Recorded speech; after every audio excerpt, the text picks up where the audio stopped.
Assalamualaikum, welcome back to my YouTube channel.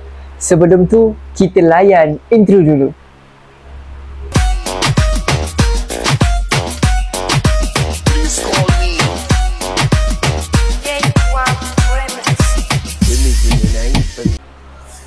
Untuk video kali ini, Aiman akan cerita dengan korang 5 kebaikan apabila kita berselawat ke atas baginda Nabi Muhammad sallallahu alaihi wasallam. Jom.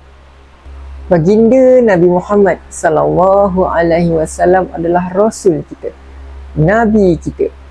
Beliau ditugaskan untuk memimpin umatnya termasuk kita. Jadi kita perlulah memperbanyakkan selawat kepada baginda Nabi Muhammad sallallahu alaihi wasallam untuk mengingati baginda. Kebaikan selawat yang pertama apabila kita berselawat kepada baginda Nabi Muhammad sallallahu alaihi wasallam, semuanya akan ditulis oleh malaikat 10 kebaikan setiap selawat. Yang kedua, dengan setiap selawat yang kita lakukan, Allah Subhanahu wa taala akan mengampunkan 10 kejahatan dari kita. Yang ketiga, apabila kita berselawat kepada baginda Nabi Muhammad sallallahu alaihi wasallam, segala doa kita akan diperkenankan oleh Allah Subhanahu wa taala. Yang keempat, selawat juga mampu untuk kita memperoleh syafaat dari baginda Nabi Muhammad sallallahu alaihi wasallam di akhirat kelak.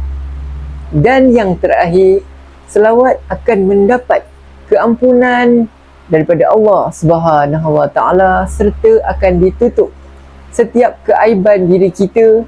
Masya-Allah, sungguh besar kelebihan selawat dalam hidup kita. Tapi jangan semata-mata kita berselawat untuk mendapat apa yang disebut, tetapi berselawatlah setiap hari dengan niat sentiasa mengingati diri kita dengan Rasulullah sallallahu alaihi wasallam.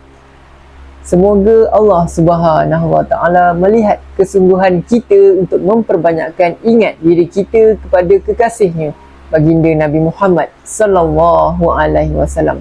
Sekian video saya untuk kali ini. Jangan lupa like, komen dan share. Dan jangan lupa berselawat setiap hari. Semoga berjumpa lagi. Who's that? Aiman Amin.